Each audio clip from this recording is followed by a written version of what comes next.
Assalomu alaykum. Ko'rishlaring mumkin. Bu sigirimiz mastit kasalligi bilan kasallangandi. Instagramimizga qo'ygandik. Buni tuzalgan holatini qo'ya olmagandik. Bu sigirimiz tuzalganiga 4-5 kun bo'ldi. Hozir xuddi mana shu holatda mana bu sigirimiz ham mastit kasalligi bilan kasallandi.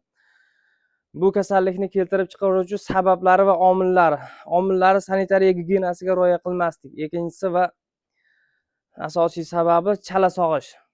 Bu xatolarni qilmasalaring bu mastit kasalligi yuzaga kelib chiqmaydi. Hozir bu sigirimizga xuddi bu sigirimizga qilgan muolaja ukollarini qildik.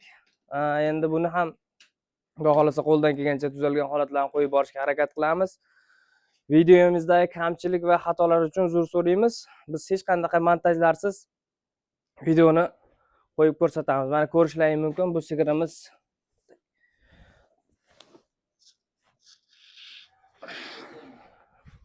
mana yelinlari, sutkaylar.